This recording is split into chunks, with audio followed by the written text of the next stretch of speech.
I was standing in the produce section of Whole Foods, trying to decide between organic and regular bell peppers, when my sister Mallory appeared beside me like she'd been waiting in ambush. She wasn't supposed to be in Seattle. She lived 4 hours away in Tacoma with her husband Brett and their 2 kids. "Oh my God, Sutton, what are the chances?" she said, pulling me into a hug that felt more performative than genuine. The chances were 0. Mallory hated driving to Seattle, and she definitely didn't shop at Whole Foods because she always complained about the prices. "What are you doing here?" I asked, pulling back. She waved her hand dismissively, her acrylic nails catching the fluorescent light. "Brett had a work thing nearby. I thought I'd surprise you. Are you free for coffee?" I wasn't. I had a conference call in 90 minutes with investors from Singapore, but something about the tightness around her eyes made me say yes. 20 minutes later, we sat across from each other at a corner cafe on Pine Street, steam rising from our cups. Mallory spent the first 10 minutes asking about my company. I'd founded a software consulting firm 3 years earlier, and we'd just landed our biggest contract yet with a healthcare network across the Pacific Northwest. She nodded along, stirring sugar into her latte, and I waited. "So," she finally said, setting down her spoon with a soft clink, "I wanted to talk to you about something kind of important." There it was. Brett's been having a rough time at work. His boss is a nightmare, and honestly, the pay is terrible. We've been talking about him maybe taking some time off to figure out what he really wants to do. She paused, watching my face. "Maybe go back to school for project management?" "Okay," I said slowly. "The thing is, we'd need help covering our mortgage while he's not working, just for like 6 months, maybe a year. I know you're doing really well, and I thought maybe you could—" "Mallory, that's at least $30,000. She laughed, bright and nervous. "Well, when you say it like that, it sounds like so much. But for you, I mean, that's probably what you make in a month, right?" It wasn't. But even if it was, the principle made my chest feel tight. "I need to think about it," I said. Her smile faltered. "Think about it? Sutton, we're family. I'd do the same for you in a heartbeat." Would she, though? When I was 23 and scraping together rent money while building my business, sleeping on an air mattress in a studio apartment that smelled like the Indian restaurant downstairs, Mallory had been planning her destination wedding in Maui. She'd asked me to be a bridesmaid, which cost me $2,000 I didn't have. I'd done it anyway, because that's what family does. "I'll think about it," I repeated. The afternoon of December 18th, my brother Kendrick called. This was unusual, because Kendrick never called unless he needed something or Mom was in the hospital. Since Mom had passed away 2 years earlier, it could only be the former. "Hey Sutton, how's my favorite sister?" "I'm your only sister." "Exactly. Listen, I'm calling because Valentina and I have been talking, and we think it's time we buy a house. We found this perfect place in Bellingham, right near the water. It needs some work, but the bones are good." Valentina was his girlfriend of 8 months. They'd moved in together after 6 weeks. "That's great, Kendrick. Congratulations." "Yeah, so the thing is, we're a little short on the down payment. Well, a lot short. We need about $75,000. I actually laughed. "You're joking." "I'm serious. Look, I know it's a big ask, but you've always said family comes first. And honestly, renting is just throwing money away. If we had the down payment, we could build equity and eventually we could pay you back." "Eventually? Come on, Sutton, don't be like that. You know I'm good for it." Kendrick had never been good for anything financial in his entire life. He'd borrowed $5,000 from me 3 years ago to invest in a friend's cryptocurrency venture, and I'd never seen a cent of it. "I can't do that," I said. The warmth drained from his voice immediately. "Seriously? You're going to let your own brother keep struggling while you live in your fancy condo?" "My fancy condo that I bought with money I earned." "Yeah, okay, I guess we know where we stand now." He hung up before I could respond. By the time December 20th rolled around, I'd received a text from my youngest brother, Adrian. He was 26 and working as a bartender while supposedly pursuing an acting career. The text was long, a wall of words about how he'd been selected for a prestigious acting workshop in Los Angeles that could change his entire career trajectory. The tuition was $18,000. He ended with, "I know you believe in me, Sutton. This could be my big break." I sat on my couch, watching the city lights twinkle against the dark evening sky, and felt something cold settle in my stomach. 3 siblings, 3 requests, all within a week, all before Christmas. It wasn't a coincidence. The next morning, I drove to Tacoma to visit my dad. He lived in the same craftsman-style house where we'd grown up, though it felt emptier now without Mom. The driveway was cracked, and the Douglas fir in the front yard had grown so tall it blocked most of the winter sunlight from reaching the porch. Dad answered the door in his usual flannel shirt and jeans, his gray hair sticking up in the back like he'd just woken up from a nap. "Sutton, this is a surprise. Come in, come in." The house smelled like coffee and old wood. Christmas decorations covered every surface. Mom's doing, years ago, and Dad couldn't bring himself to change anything. The same ceramic nativity scene sat on the mantel, the same silver garland wrapped around the staircase banister. We sat at the kitchen table, the same oak table where we'd eaten countless family dinners, and I told him about Mallory, Kendrick, and Adrian. Dad listened, his hands wrapped around his mug, and when I finished, he sighed heavily. "I was wondering when you'd figure it out." "Figure what out?" He stood, walking to the kitchen drawer beside the refrigerator. He pulled out a stack of papers and set them in front of me. Bills. Credit card statements, medical bills from Mom's final months that insurance hadn't covered. "I'm about $80,000 in debt. I haven't told your siblings because I didn't want them to worry, but about 3 months ago, Mallory came by to visit. She saw some of these papers on the counter. I thought I'd explained it away, but apparently she told Kendrick and Adrian." My hands felt numb. What does that have to do with them asking me for money? Dad sat back down, and something in his expression made my stomach turn. "A few weeks ago, all 3 of them came over, together. They said they'd been talking, and they had an idea for how to help me." "What idea?" "They said if they could each get some money from you, substantial amounts, they could pool it together and pay off my debt. They'd tell you they needed it for other things, but really it would all go toward helping me." He rubbed his face with both hands. "I told them absolutely not. I told them I'd figure it out myself, that it wasn't right to deceive you. But Sutton, I think they did it anyway." The kitchen felt too small suddenly, too warm. I stood, pacing to the window that overlooked the backyard. Mom's garden boxes sat empty, covered in frost. "So none of them actually need the money for what they said?" "I don't know. Maybe they do, maybe they don't, but the timing seems awfully convenient, doesn't it?" It did. It absolutely did. I drove back to Seattle in a fog, my mind racing. By the time I pulled into my building's parking garage, I'd made a decision. I needed proof. I needed to know exactly what my siblings were planning, and I needed to understand who was orchestrating this, because something about the whole thing felt too coordinated, too strategic. Mallory wasn't smart enough to plan something this elaborate. Kendrick was too impulsive. Adrian could barely remember to pay his phone bill on time. Someone else was pulling the strings. That evening, I called my oldest friend, Imani. We'd known each other since college, and she worked as a forensic accountant. If anyone could help me trace financial manipulation, it was her. "So let me get this straight," Imani said after I'd explained everything. "You think your siblings are running a coordinated scheme to extract money from you?" "I don't know what I think. That's why I'm calling you." She was quiet for several seconds. "What do you want me to do?" "Can you look into their finances, see if there's anything unusual, any patterns?" "Sutton, that's technically illegal without their permission."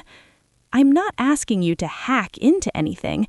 I'm asking you to look at publicly available information, court records, property records, business filings.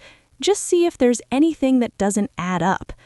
Another pause, then, "Give me 48 hours." Christmas Eve arrived gray and drizzling, typical for Seattle in December. I'd agreed to host dinner at my condo, a tradition Mom had started years ago that we'd tried to maintain after her death. Mallory was bringing her family. Kendrick and Valentina were coming. Adrian promised he'd be there, though he was perpetually late to everything. Dad would arrive around 5. I spent the morning cooking, my hands moving through familiar motions while my mind spun in circles.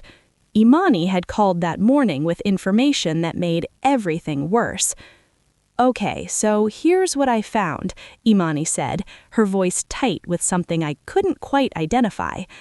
"Mallory and Brett aren't behind on their mortgage. In fact, they refinanced 6 months ago, and their payments actually went down. Kendrick doesn't have a girlfriend named Valentina putting pressure on him to buy a house. I found his social media, and he's been single for over a year. And Adrian, he was never selected for any acting workshop. I called the organization he mentioned. They've never heard of him." My living room was decorated with white lights and evergreen garland. The tree in the corner sparkled with ornaments Mom had collected over 30 years. Everything looked perfect and festive and warm. Everything was a lie. "There's more," Imani had continued. "I found something else. Someone's been coordinating with all 3 of them. Email threads, shared documents, the whole thing. And Sutton, you're not going to believe who it is." Now, as I heard the elevator ding in the hallway outside my condo, announcing the arrival of my first guests, I thought about what Imani had told me. I thought about the person who'd been manipulating my entire family from the shadows, using my siblings as puppets, exploiting my dad's debt, and counting on my guilt and sense of family obligation to extract as much money as possible. The person I'd trusted more than almost anyone. The knock on my door was light, cheerful. I took a breath, smoothed my sweater, and went to answer it. Time to see how this played out. My stepmother, Lorraine, stood in the doorway holding a casserole dish covered in aluminum foil. She wore a red cardigan with little embroidered snowflakes and her usual warm smile. "Merry Christmas Eve, sweetheart," she said, leaning in to kiss my cheek. "I brought my green bean casserole. I know it's your favorite." It wasn't. It had never been my favorite. But Lorraine had married my dad 5 years after Mom died, and she'd spent every holiday since then trying to recreate traditions she'd never been part of. I took the dish from her hands, the ceramic warm through my palms. "Thanks, Lorraine. Come in." She swept past me, trailing the scent of floral perfume, and started fussing with the decorations immediately, moving a candle 3 inches to the left, adjusting an ornament on the tree. She'd done this at every holiday gathering since the wedding, and it used to irritate me. Now, watching her fidget with a pinecone centerpiece, I felt something else entirely, because Lorraine was the puppet master. Imani had found the email account, a Gmail address under a fake name, but the IP address traced back to Lorraine's home office. She'd been communicating with all 3 of my siblings for months, coordinating their requests, coaching them on what to say, when to ask. She'd even drafted scripts. The subject lines alone had made me nauseous. Timing for Sutton approach, revised pitch for Kendrick, Adrian final talking points. Mallory arrived next with Brett and the kids. Then Kendrick showed up, alone, no Valentina in sight, confirming what Imani had discovered. Adrian strolled in 40 minutes late, apologizing about traffic that didn't exist at 6 o'clock on Christmas Eve. Dad was the last to arrive, and when I hugged him, I whispered, "I know everything. Just follow my lead." His eyes widened, but he nodded slightly. We ate dinner at the long table I'd bought specifically for hosting family gatherings. 10 people crowded around it, passing dishes, filling glasses, making small talk about nothing important. Lorraine sat at the far end, across from Dad, playing the gracious hostess in my own home. Throughout the meal, I watched my siblings. Mallory kept glancing at Lorraine, then at me, like she was waiting for a signal. Kendrick barely touched his food, his leg bouncing under the table. Adrian checked his phone every few minutes until I asked him to put it away.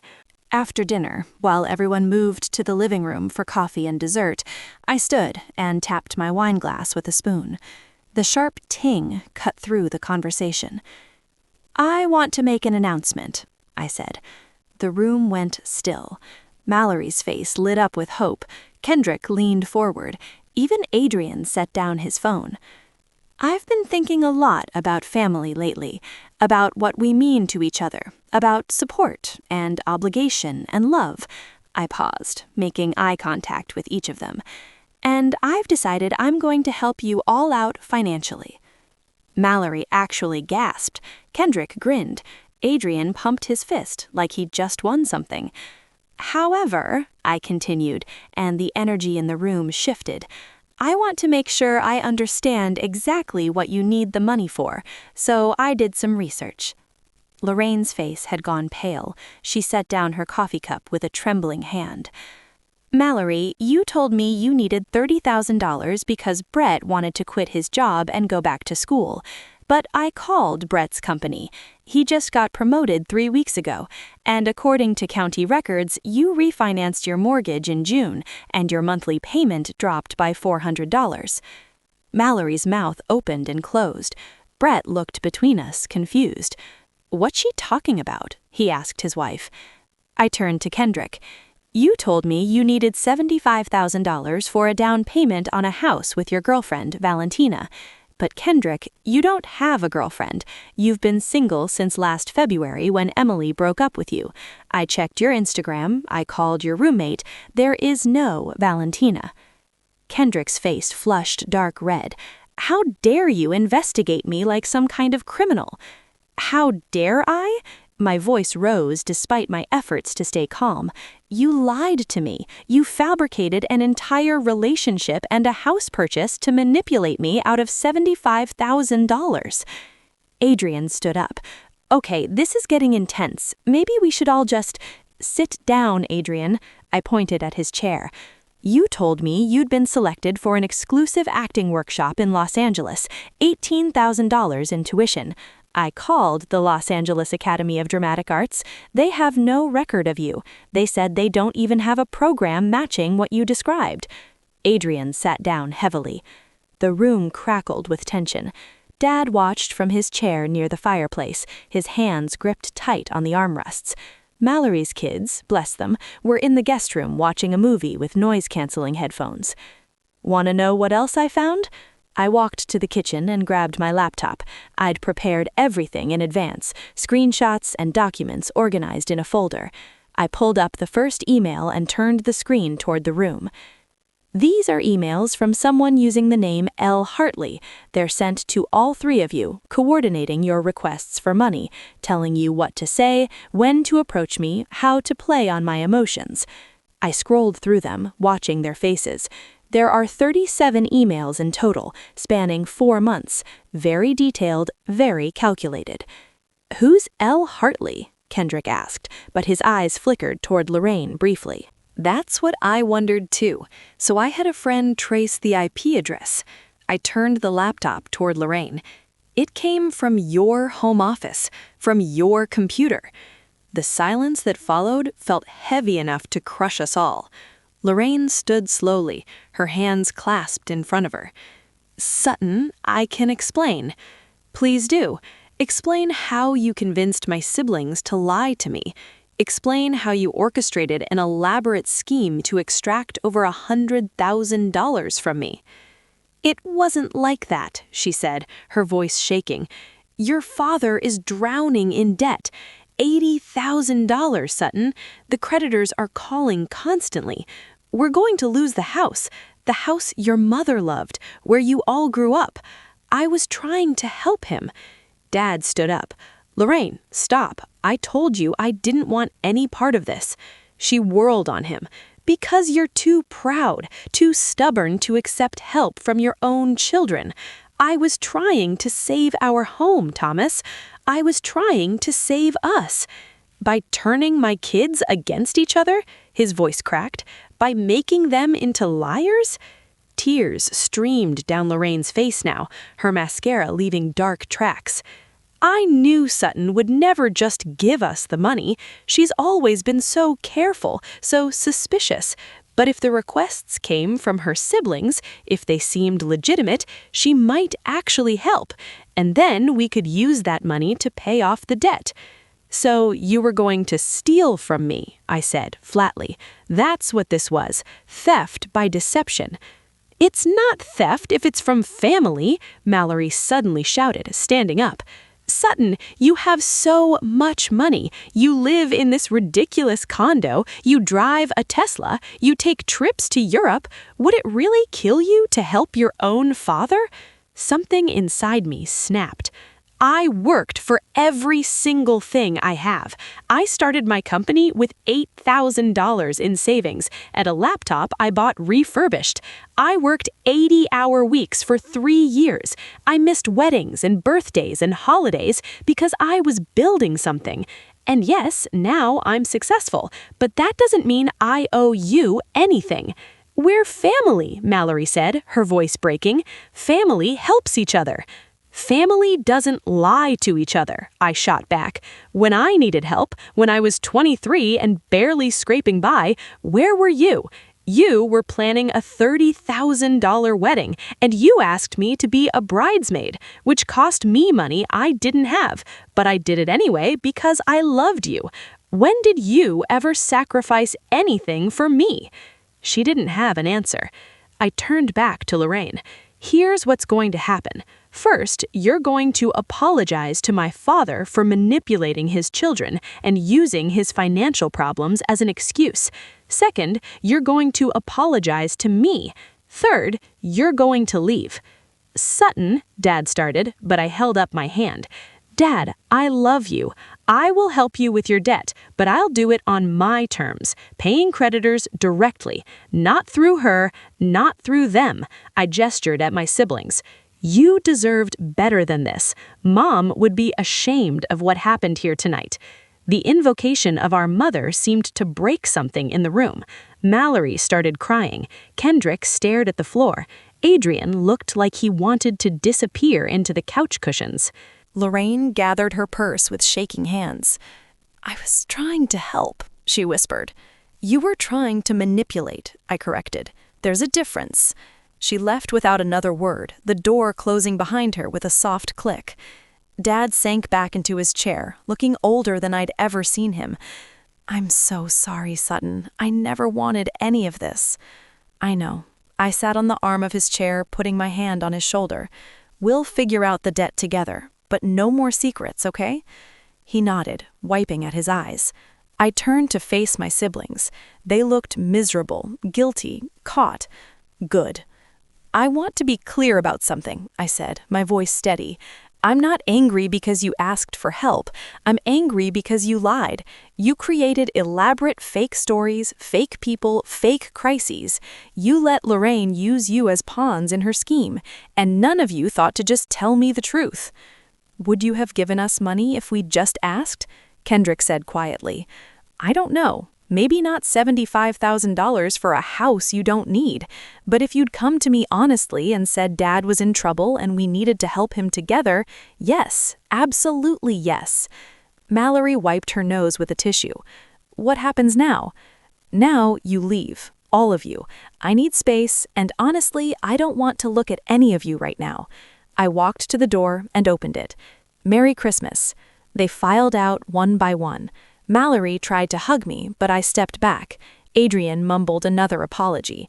Kendrick didn't say anything at all, just walked past with his shoulders hunched. Dad was the last to leave. He hugged me tight, his flannel shirt smelling like coffee and Old Spice, and whispered, "Your mother would be so proud of you." After they all left, I stood in my living room surrounded by Christmas decorations and half-eaten desserts, and I let myself cry. Not because I'd lost money, I hadn't given them a cent, but because I'd lost something more valuable, the illusion that family meant unconditional love and support. Now I knew better. The week between Christmas and New Year's, I worked with Imani and my attorney to set up a structured payment plan for Dad's creditors. I paid off $40,000 immediately, half the debt, and arranged for Dad to make manageable monthly payments on the rest. The deal included one condition. Lorraine had to sign a prenuptial agreement if she wanted to stay married to him, protecting any future inheritances or gifts from me. Dad agreed, Lorraine signed. I heard through Adrian that she'd moved into the guest room and they were working on things. I blocked Mallory, Kendrick, and Adrian on everything except email. I told them I needed at least 6 months of no contact, and if they violated that boundary, I'd extend it to a year. Mallory sent one email, 2 days after Christmas. The subject line read, "I'm sorry." The body of the email was long, rambling, full of excuses and justifications, but buried in the middle was one sentence that felt genuine. "I took advantage of your success because I was jealous of it, and that was wrong." I didn't respond, but I didn't delete it either. If you've ever had family members treat your success like it's their personal ATM, drop a comment and let me know how you handled it. Because honestly, navigating family and money is one of the hardest things I've ever done, and I'm still figuring it out. By mid-January, my company landed another major contract. The Singapore investors came through, and we were expanding into 3 new markets. I hired 2 new project managers and started looking at office space in Portland. Life moved forward. I spent my first child-free, sibling-free Christmas in my condo the following year. Just me, takeout Chinese food, and a marathon of old movies. It was quiet. It was peaceful. It was exactly what I needed. Dad called me that evening, and we talked for almost an hour about nothing in particular. He was doing better financially, talking to someone and setting boundaries with Lorraine. He asked if I'd consider having dinner with him sometime in the new year, just the 2 of us. I said yes. As for my siblings, I heard updates occasionally through Dad. Mallory had started therapy and was working on her marriage. Kendrick had moved to Portland and was dating someone new, someone real this time. Adrian actually booked a small role in a local theater production and was working on building his career legitimately. Maybe someday we'd rebuild our relationships. Maybe someday I'd trust them again. But for now, I was focused on myself, my company, and the family I chose rather than the family I was born into. And honestly, I'd never felt more free. If this story resonated with you, or if you've been through something similar, I'd love to hear about it in the comments. Sometimes knowing you're not alone makes all the difference. Success is something you earn, not something you owe.